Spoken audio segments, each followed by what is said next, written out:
दोस्तों, सीधा जेल से मैं आप लोगों के बीच में आ रहा हूं। आपके बीच में आके बहुत अच्छा लग रहा है। 50 दिन के बाद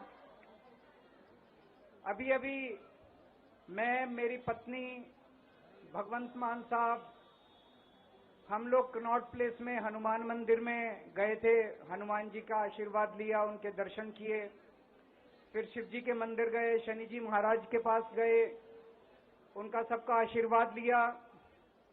बजरंग बली की खूब कृपा है हमारे ऊपर, हमारी पार्टी के ऊपर, देशवासियों के ऊपर। उन्हीं की कृपा से आज अचानक मैं आप लोगों के बीच में, उन्हें तो किसी को उम्मीद नहीं थी कि चुनाव के बीच में मैं जेल से बाहर आ जाऊंगा, लेकिन ऊपर बजरंग बली की कृपा है, हनुमान जी की कृपा है हम लोगों के ऊपर, और चमत्कार हुआ और आज मैं आप लोगों के बीच में हूं। दोस्तों, हमारी आम आदमी पार्टी एक छोटी सी पार्टी है, 2 राज्यों के अंदर है, अभी 10 साल पुरानी पार्टी है। हमारी पार्टी को कुचलने में, खत्म करने में प्रधानमंत्री जी ने कोई कसर नहीं छोड़ी। एक साथ हमारी पार्टी के 4 टॉप के नेता जेल भेज दिए एक साथ। अरविंद केजरीवाल, मनीष सिसोदिया, संजय सिंह, सतिंदर जैन। बड़ी बड़ी पार्टियों के अगर 4 टॉप के नेता जेल चले जाएं, पार्टी खत्म हो जाती है। आम आदमी पार्टी के 4 टॉप के नेता इन्होंने जेल भेज दिए। उन्होंने सोचा कि पार्टी खत्म हो जाएगी, लेकिन ये पार्टी नहीं है, ये एक सोच है। जितना ये खत्म करना चाहते हैं उतना ये बढ़ती जाती है, उतना ये बढ़ती जाती है। ये क्रश करना चाहते हैं प्रधानमंत्री जी आम आदमी पार्टी को। जो लोग मोदी जी से मिलने जाते हैं, वो कई लोग हमें भी जानते हैं, वो बाहर आके हमें बताते हैं कि आपके बारे में सबसे पहले मोदी जी से जो भी मिलने जाता है, सबसे पहले वो केजरीवाल की और आम आदमी पार्टी की 10 से 15 मिनट बात करते हैं। विस्तार कर सकता हूं। एक बेहद खतरनाक मिशन चालू किया हुआ है प्रधानमंत्री जी ने, बहुत ही खतरनाक। देशवासियों को यह समझने की, अब जब मैं बोलने जा रहा हूं, समझने की जरूरत है। उस मिशन का नाम है वन नेशन वन लीडर। देश के सारे नेताओं को खत्म करना चाहते हैं मोदी जी, और इसको 2 स्तर के ऊपर इस मिशन को चला रहे हैं।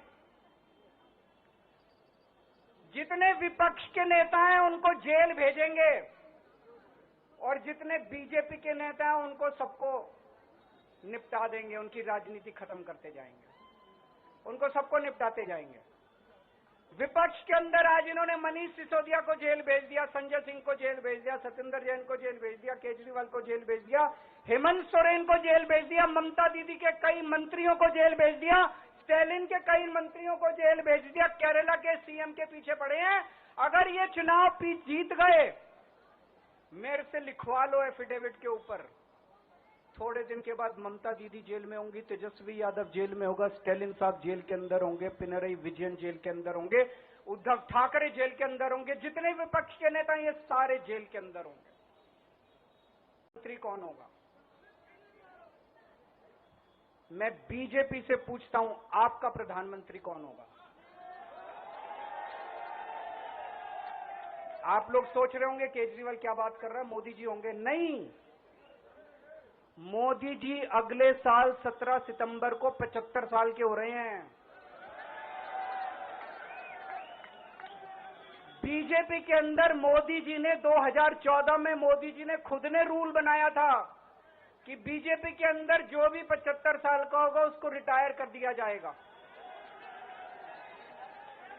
सबसे पहले आडवाणी जी को रिटायर किया गया, उसके बाद मुरली मनोहर जोशी जी को रिटायर किया गया, फिर सुमित्रा महाजन को रिटायर किया गया, फिर यशवंत सिन्हा को रिटायर किया गया। अब मोदी जी अगले साल 17 सितंबर को रिटायर होने वाले हैं। तो मैं बीजेपी से पूछना चाहता हूं, आपका प्रधानमंत्री का दावेदार कौन है?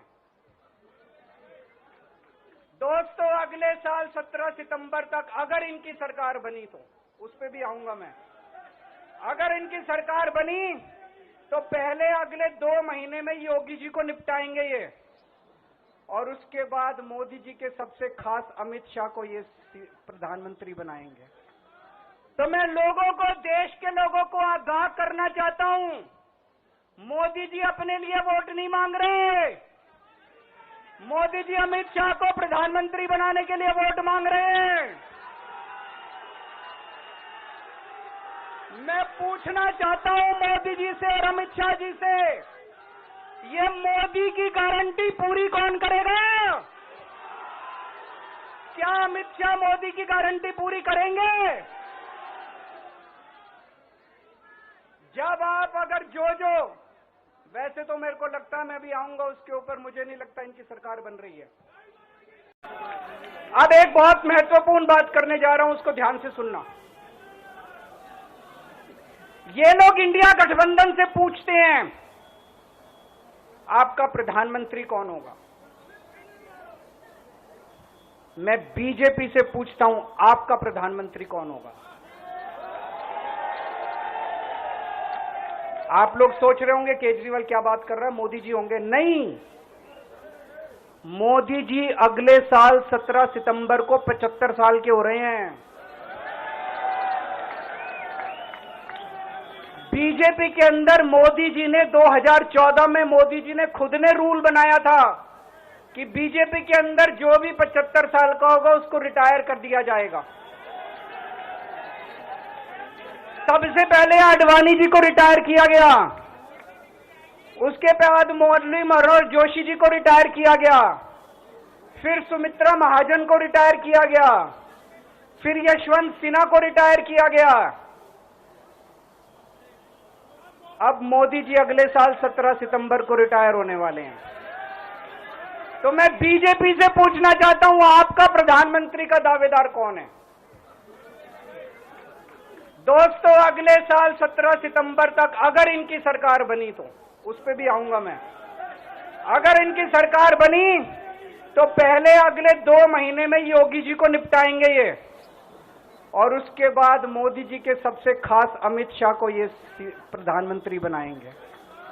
तो मैं लोगों को, देश के लोगों को आगाह करना चाहता हूं, मोदी जी अपने लिए वोट नहीं मांग रहे।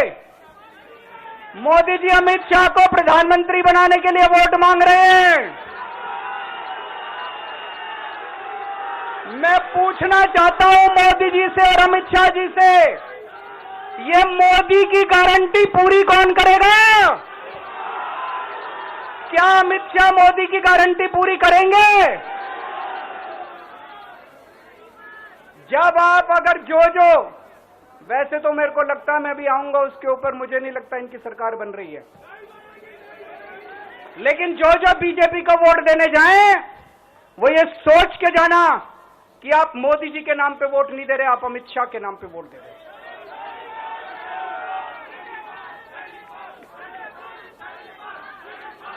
अब एक खुशखबरी आप लोगों के लिए, अब एक खुशखबरी है, सबको बता देना जो मैंने बातें कही है बड़ी सोच समझ के कही हैं।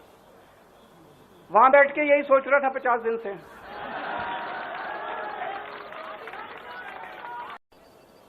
जितने विपक्ष के नेता हैं उनको जेल भेजेंगे, और जितने बीजेपी के नेता हैं उनको सबको निपटा देंगे, उनकी राजनीति खत्म करते जाएंगे, उनको सबको निपटाते जाएंगे। विपक्ष के अंदर आज इन्होंने मनीष सिसोदिया को जेल भेज दिया, संजय सिंह को जेल भेज दिया, सत्येंद्र जैन को जेल भेज दिया, केजरीवाल को जेल भेज दिया, हेमंत सोरेन को जेल भेज दिया, ममता दीदी के कई मंत्रियों को जेल भेज दिया, स्टैलिन के कई मंत्रियों को जेल भेज दिया, केरला के सीएम के पीछे पड़े हैं। अगर ये चुनाव जीत गए, मेरे से लिखवा लो एफिडेविट के ऊपर, थोड़े दिन के बाद ममता दीदी जेल में होंगी, तेजस्वी यादव जेल में होगा, स्टैलिन साहब जेल के अंदर होंगे, पिनरई विजयन जेल के अंदर होंगे, उद्धव ठाकरे जेल के अंदर होंगे, जितने विपक्ष के नेता ये सारे जेल के अंदर होंगे। अगर ये चुनाव जीत गए, इन्होंने बीजेपी का एक नेता नहीं छोड़ा, आडवाणी जी की राजनीति खत्म कर दी इन्होंने, मुरली मनोहर जोशी की राजनीति खत्म कर दी, सुमित्रा महाजन की, शिवराज सिंह चौहान जिसने मध्य प्रदेश का चुनाव जीत के दिया इन लोगों ने, शिवराज सिंह चौहान ने उसको मुख्यमंत्री नहीं बनाया, उसकी राजनीति खत्म कर दी। वसुंधरा राजे की जो राजनीति खत्म कर दी इन्होंने, खट्टर साहब की राजनीति खत्म कर दी, डॉक्टर रमन सिंह की राजनीति खत्म कर दी। अब अगला किसका नंबर है? योगी आदित्यनाथ। अगर ये चुनाव जीत गए, मेरे से लिखवा लो, 2 महीने के अंदर उत्तर प्रदेश का मुख्यमंत्री बदल देंगे ये लोग। योगी आदित्यनाथ की राजनीति खत्म करेंगे, उनको भी निपटा देंगे ये लोग।